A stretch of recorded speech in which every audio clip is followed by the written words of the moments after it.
Welcome to another edition of the Gridiron Report. I'm Jarret Johnson. I'm joined by the mighty Joe Yeager. Mighty Joe, man, well, look, 4-8, season's over. First year under Coach Wells. I mean, by no stretch of the imagination can you consider it a good season. But let's before we dive into the totality of it, let's each talk about one positive that we took away from the season, from the first year under Coach Matt Wells. So what's yours? Yeah, it was, I mean, I don't think it's just my imagination, but I don't know. This program right now looks tougher and more competitive to me than it did under the previous administration. Okay. And, you know, we'll have to see if that is accurate and if it results in wins, more wins, hopefully double the wins or something like that next year. But it seems like this group fought pretty hard the vast majority of time. I mean, there was only one game where it looked like they kind of quit, and that was Oklahoma. Right. They just never even showed up for that one. Right. But the other ones, they were right there. They were on the lip of the cup. You know, I think they've got a little bit more of a hard-edged mentality to them. And so, I mean, coaches are always talking about this culture stuff, right? Yeah. And, well, how important it all is. Well, Yep. if it's really that important and you're getting that adjusted, moving in the right direction, then that should produce more wins. Yeah. I mean, regardless of whether, you know, you agree with, you know, the offensive coordinating and the defensive coordinating, the play Fourth down calling, decisions, yeah, stuff like that. game management, all that stuff. If the culture is right, then that's going to be more important than all that other stuff, and so that should get you some more wins. So I hope I'm right about that. I do too. I agree with you, and I hope you're right. For me, and I said this a lot, and I think this can't be overstated with something where there's so many moving parts, especially with a football program because there's so many more players, is the organization. I've been really impressed with just how organized everything is. It's probably the most organized football program I've ever covered in terms of college. Pro's a whole different level. But in terms of college, yeah, I mean, they really seem to have their stuff together and have a plan, a coordinated plan where the whole program is working together. I actually talked with some of the extra personnel around the program that has been here for a long time, even longer than Kingsbury, and they agreed with my thoughts on that about just how organized and well run the program is under Matt Wells. Now, that we've said that, and these are legitimate bright spots that we have, the team still produced a losing season. And I feel like hopefully the things we're talking about will actually lend the results, because ultimately that's what everybody wants to see, right? Everybody's tired of being patient, understandably. And it's not really Matt Wells' fault or any of the new coaches, but other than this year. But it's been a long time since Tech football has been relevant, and I think Tech fans are just tired of the excuses, tired of being told to be patient, all that. And there were some games that you could question the talent, but the wins were there for the taking, Mighty Joe. And I think, what was it, 4 games decided by however many, like 14 points or something like that. So it was there for the taking, and they didn't. So my first question would be, what needs to change?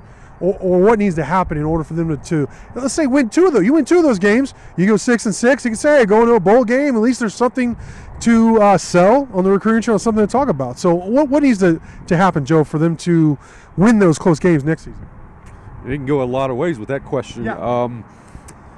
You know, I think you got to take a page out of Chris Beard's book on this, and I believe that Chris Beard recruits the intangibles that he wants. He's not willing to bring in a player just because he's talented. Right. You got to be talented now. I mean, you got to have that baseline of talent before he's going to look at you. But if you've got that, then you got to have a little something extra too, and it's something that he wants, you know, and that could be the toughness, competitiveness, the love of the game, right. Basketball IQ, stuff like that. And you bring that you import that sort of stuff into your system.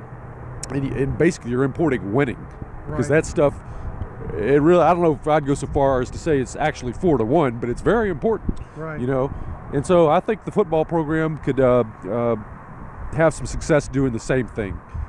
concentrate on bringing in guys who, when it's a pressure situation in a close game, late, these guys are not going to spit the bit. They're going to keep their heads. They're going to play smart, not make any dumb plays or anything like that. And then you give yourself a lot better chance of winning. So that's one answer anyway. All right. So those are all good thoughts, man. I really agree with it. I think, and interestingly enough, I think perhaps the biggest struggle in Chris Beard's first season was winning the close games, which that became their biggest strength the following season. So, I mean, I'm not saying that that's going to happen, but that would be interesting to see if what kind of adjustments Coach Wells and his staff make this offseason towards that, because that will be a focal point, winning the close games. All right, so kind of going a little more in depth, though, which position groups do you think have to be addressed this offseason? We've talked about it, I believe, in like the rapid fire and stories already published, but for this purpose, I mean, what do you think, like, what's the number one or two position groups you feel like, man, they really have to go after and address for next year?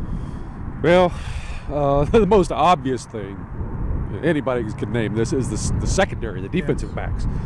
I mean, you can't afford to be playing Adrian Fry out of position, and assuming that was, a function of personnel weaknesses and not enough depth at safety or whatever.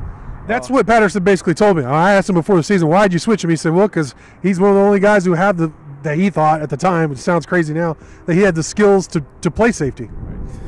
So if that's the case, then that's nowhere near good enough. You can't live with that. So JUCO guys, transfers, they got to get some people in here who can immediately contribute in the defensive backfield. To me, that's job one, because that secondary was horrendous. Terrible. Just and not just in coverage, but also in tackling as well for the most part. I thought Zach McPherson, honestly, even though Coleman got all the praise for the 8 interceptions, I thought McPherson was your best DB. Honestly, I think he's the only guy that I would retain. Yeah. And that's with Fry being in that position. You know what I mean? Because Fry was terrible. He would tell you. Fry, he's not the kind of guy to shy away from that. He had a disappointing season. But McPherson's the only guy that I would keep. Yeah, he showed up every game. People didn't throw at him because there were so many other opportunities to throw at.